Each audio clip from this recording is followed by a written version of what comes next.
जय हिंद साथियों। मैं जावेद शेख, प्रहारी मुंबई न्यूज़ से। और इस वक्त हमारे साथ बात करने के लिए मौजूद हैं कांग्रेस के वरिष्ठ नेता जैद खान साहब। जैसा कि अभी आप लोग जानते हैं कि भारत छोड़ो भ्रष्टाचार, भारत छोड़ो का नारा देने वालों का सीएजी ने चिट्टा खिच्चा खोलकर सामने रख दिया है। उस सिलसिले में हम इनसे बात करेंगे। सर, क्या कहना चाहेंगे आप, सीएजी ने जो रिपोर्ट दी है? देखिए, वक्त की जो लाठी है ना वो बड़ा असर रखती है। एक मर्तबा अभी पिछले महीने मध्य प्रदेश में प्राइम मिनिस्टर ने कहा था कि हम किसी भ्रष्टाचारी को नहीं छोड़ेंगे, लेकिन वक्त की करने देखिए कि हुकूमत में बैठे हुए लोग उन लोगों ने इतना बड़ा भ्रष्टाचार किया है। वो सीएजी रिपोर्ट, मिस्टर मर्मू जो ऑडिटर जनरल हैं उन्होंने इस बात का इंकशाफ किया है। कितने बड़े बड़े घोटाले, आप हैरत करेंगे कि द्वारका एक्सप्रेस जो 2 किलोमीटर की सड़क है, जो जिस पर 18 करोड़ पर किलोमीटर खर्च आया था, उसको 250 करोड़ रुपए के प्रति किलोमीटर पैसे दिए गए। 2 किलोमीटर के 500, चंद्रयान पे 560 करोड़ रुपए खर्च हुए, जो हिंदुस्तान का गौरव है। और इस पे 2 किलोमीटर पे 500 करोड़ रुपए लग गए। और आप देखिए, मतलब ये जो भारतमाला है, भारतमाला में 17,000 करोड़ रुपए के हिसाब से, मतलब उस टेंडर को जारी 15,000 करोड़ रुपए के हिसाब से टेंडर दिया गया था, जिसमें बढ़ाकर 32,000 किलोमीटर कर दिया गया। टोल प्लाज़ा की हम बात करें तो टोल प्लाज़ा में सिर्फ 5 टोल प्लाज़ाओं की जांच की गई, जिसमें 132 करोड़ रुपए का भ्रष्टाचार सामने आया है। सबसे शर्म की बात तो वो आयुष्मान भवन, 7.5 लाख लोगों के मतलब वो कार्ड जमा किए गए, जिसमें 8,800 मरे हुए लोगों के नाम पर पैसे लिए गए। ये इतना इनका ज़मीर मर गया है। एक मरतबा अटल बिहारी वाजपेयी के ज़माने में वो जनाजे का जो मतलब मौत उस पे घपले हुए थे। आज ये आयुष्मान भारत में इस तरीके के घपले हो रहे हैं। मंदिर को भी नहीं छोड़ा इन लोगों ने, उसकी खरीदो फरोख्त में, उसकी ज़मीन में कितना भ्रष्टाचार हुआ। लोग चीख चीख कर कहने लगे कि मतलब ये ना धर्म के हैं, ना जात के हैं, ना किसी चीज़ के हैं। सबसे बड़ी बात तो विधवा और विकलांग लोगों के भी पैसे ये खा गए। कितनी शर्म की बात है, शर्म से मरने का मुकाम है। मैं प्राइम मिनिस्टर से पूछता हूँ, क्या आप इसकी इंक्वायरी इस पर कोई कार्रवाई करेंगे?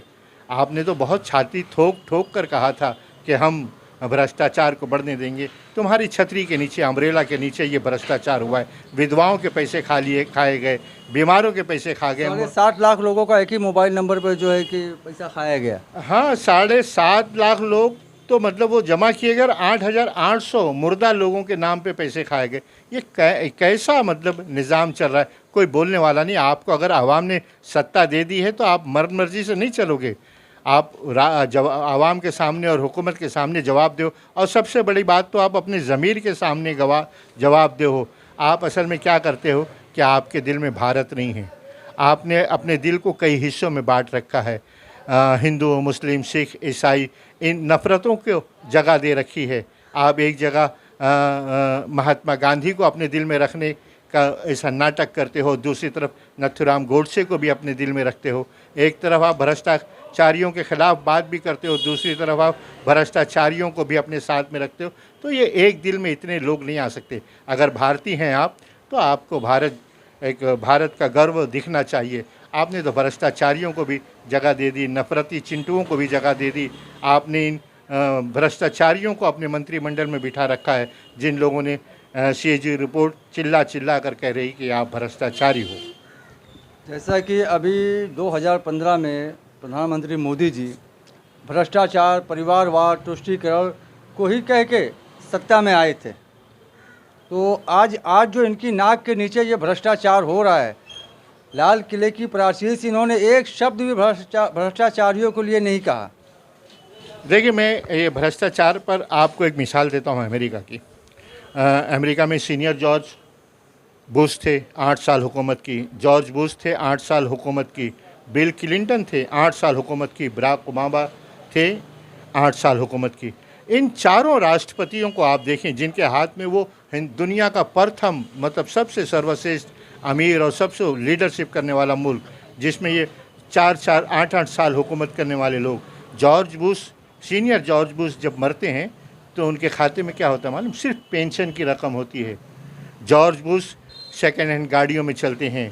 बराक ओबामा क्लिंटन जो हैं वो अपनी मोटिवेशन स्पीचेस से अपने आप को, अपने घर का रोज़गार चलाते हैं।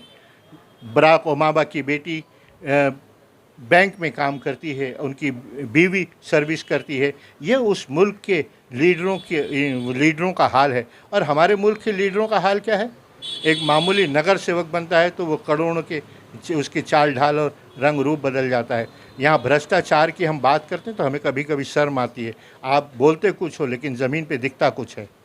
क्या आपको नहीं लगता कि जैसे कि अभी 9 साल पूरे हो गए, 8 महीने इलेक्शन को, लोकसभा इलेक्शन को बाकी है, और जो सीएजी की रिपोर्ट आई है, जो लोग सत्ता में बैठे हैं उनके खिलाफ आई है, तो इसके पीछे कोई खेल है? नहीं, खेल क्या है, इनकी मनमानी है। ये मन की बात करते हैं लेकिन मन की बात सुनते नहीं। इन्होंने क्या है, वो अपनी ज़िंदगी को शुतुरमुर्ग की तरह कर रखा है। ना ये किसी की बात सुनते हैं, ना किसी को देखते हैं। इनको जो मर्जी में आता करता है। अभी मैं मुंबई का वो जो नहीं, अभी जो इतना बड़ा भ्रष्टाचार हुआ है, और इतना बड़ा भ्रष्टाचार है, सत्ता में बैठे लोग हैं, और सीएजी ने उनके खिलाफ ये भ्रष्टाचार की रिपोर्ट दी है, तो क्या कहीं न कहीं कुछ न कुछ इसके पीछे कोई खेल है, या कहीं ध्यान भटकाने का कुछ है? नहीं, हर चीज़ खेल और ध्यान नहीं, ये तो उनके पेट भरने का खेल है। उन्होंने अपना पेट भर लिया है, अब जनता को जागरूक होना चाहिए। जनता क्या है, धर्म के नाम पे, नफ़रत के नाम पर अपने आप को उसने बांट रखा है। वो हिंदू और मुसलमान के नाम पर बटी हुई है। ये जब तक हम हिंदू और मुसलमान के नाम पे ना बटकर सिर्फ अपने आप को भारतीय और हिंदुस्तानी समझेंगे, उस वक्त हम इंसाफ कर सकेंगे।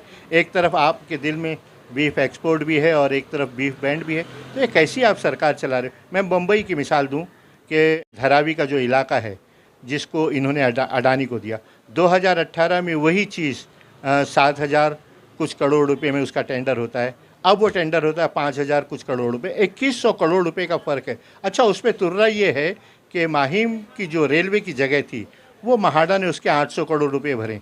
और आप ये कहते हो, हाउस में हमारे डिप्टी चीफ मिनिस्टर ये कहते हैं कि आवाम को मद्देनज़र रखते हुए इस स्कीम को हम बना रहे हैं। अरे, दूसरे एसआरए में भी आवाम, गरीब आवाम ही है, सिर्फ वो ये धारावी में नहीं है। आपने सिर्फ और सिर्फ अडानी को फ़ायदा पहुंचाने के लिए ये सारी चीज़ें की हैं। ऐसे हालात बताते हैं। चलिए, आपने कहा अडानी का, तो अभी इसे अडानी को बीएसटी भी दे दी गई है, तो इस पर आपका और आपकी पार्टी का क्या स्टैंड है? नहीं, हमारी पार्टी, कल हमारी वर्षा ताई गायकवाड़ से बात हुई और उन लोगों ने भी इस बात को किया कि हम इस मामले को आगे ले जाएंगे, गवर्नर के पास जाएंगे और आवामी तहरीक बनाएंगे। होता क्या है, देखिए आपने वो मोबाइल की तरह रिफ़िल आपने मीटर कर दिया। आपको याद होगा कि जब अडानी का मसला हुआ तो उत्तर प्रदेश सरकार में योगी आदित्यनाथ ने उसको 10,000 करोड़ रुपए में मीटर कॉन्ट्रैक्ट दिया था, उसने रद्द कर दिया। वही मीटर बाज़ार में 500 करोड़ रुपए का मिल रहा था। आज ये मीटर जो लगाने की बात की जा रही है, इसमें 1,300 रुपये सेंट्रल गवर्नमेंट देगी, बाकी ग्राहक को देना है और आपको हर महीने रिफ़िल करना। अभी क्या होता था कि हम जो इलेक्ट्रिसिटी इस्तेमाल करते हैं, बिल हमारी पेंडिंग होती थी, 2-3 महीने की आगे बढ़ जाती थी, तो लाइट नहीं कटती थी।